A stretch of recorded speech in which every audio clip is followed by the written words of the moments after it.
Good day, public. We are anonymous. Operation Liberty. Occupy the U.S. Capitol. The 11th of November 2012.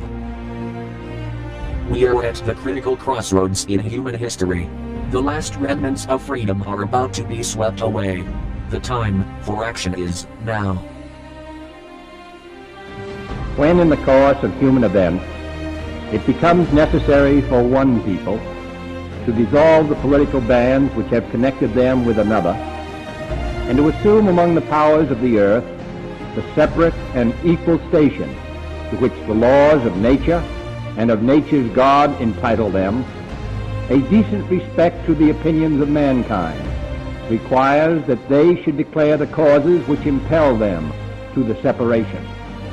We hold these truths to be self-evident, that all men are created equal, that they are endowed by their Creator with certain unalienable rights, that among these are life, liberty, and the pursuit of happiness, that to secure these rights, governments are instituted among men, deriving their just powers from the consent of the governed, that whenever any form of government becomes destructive of these ends, it is the right of the people to alter or to abolish it, and to institute new government, laying its foundation on such principles and organizing its powers in such form as to them shall seem most likely to affect their safety and happiness.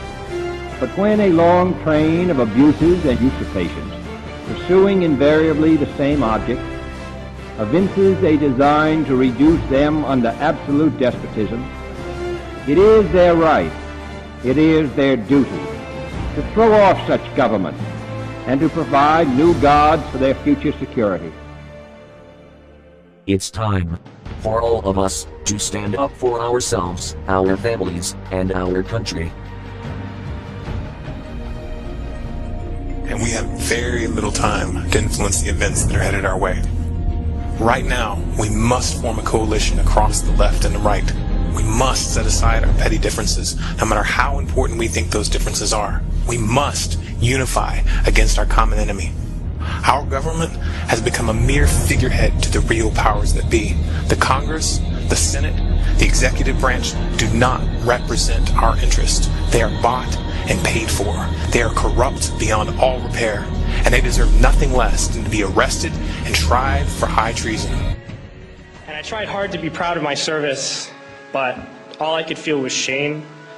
And racism could no longer mask the reality of the occupation. These were people, these were human beings. I've since been plagued by guilt anytime I see an elderly man, like the one who couldn't walk, who we rolled onto a stretcher and told the Iraqi police to take him away. I feel guilt anytime I see a mother with her children, like the one who cried hysterically and screamed that we are worse than Saddam as we forced her from her home. I feel guilt anytime I see a young girl, like the one I grabbed by the arm and dragged into the street. We were told we were fighting terrorists. The real terrorist was me, and the real terrorism is this occupation.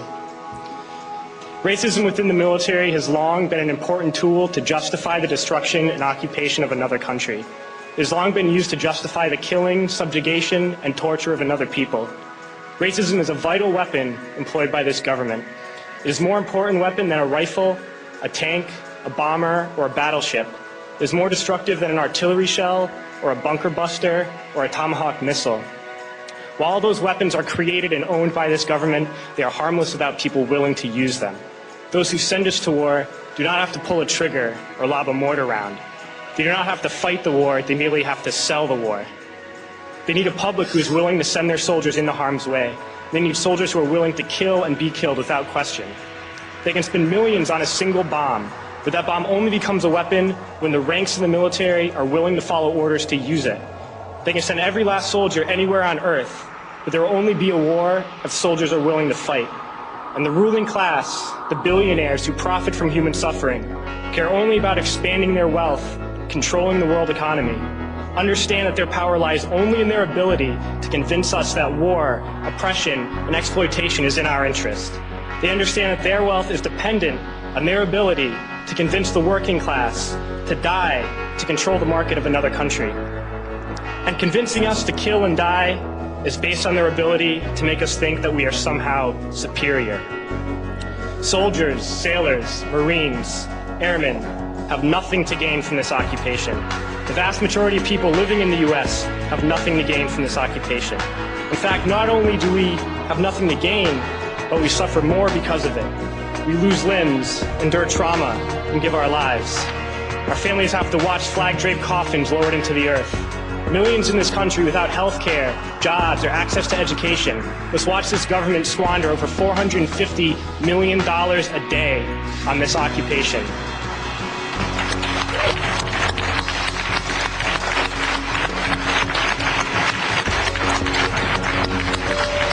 Poor and working people in this country are sent to kill poor and working people in another country to make the rich richer. And without racism, soldiers would realize that they have more in common with the Iraqi people than they do with the billionaires who send us to war.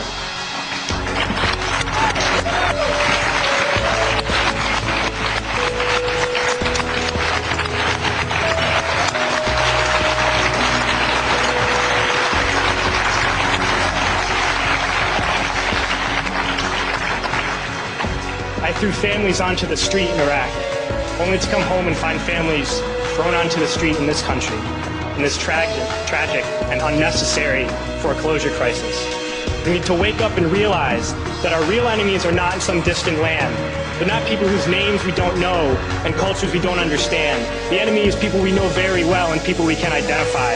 The enemy is a system that wages war when it's profitable.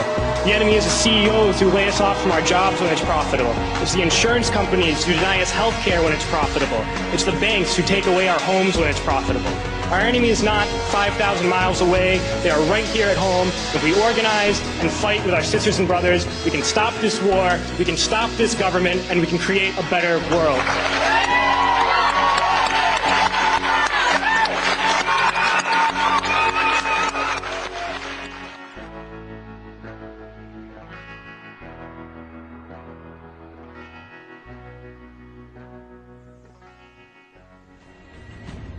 We the people have the power to take them down. It's in our hands right now. The government's power is derived solely from our obedience. Its wealth is derived solely from our labor. Its strength is actually our strength. Take it back from them. That resistance, facilitated and amplified by a weapon our predecessors did not have, the glory that is instantaneous communication.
Proclaim liberty throughout all the land, unto all the inhabitants thereof, by declaring the Jubilee.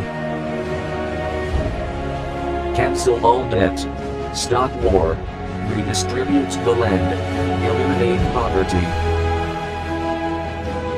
With enough faith, united together, we can move a mountain of evil. Show up and count yourself among the 99% anonymous millions.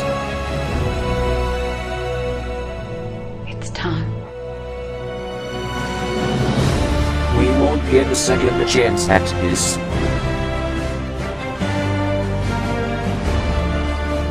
Remember who you are.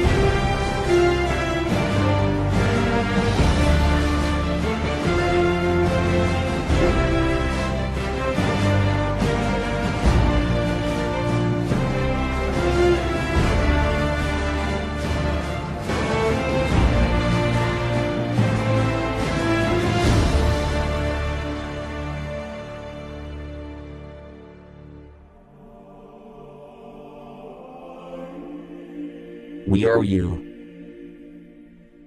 You are us. We are all anonymous.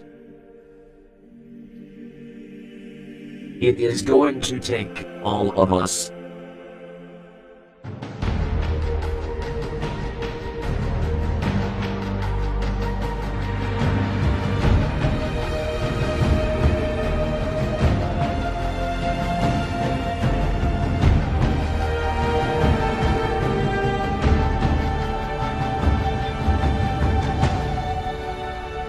United, we stand.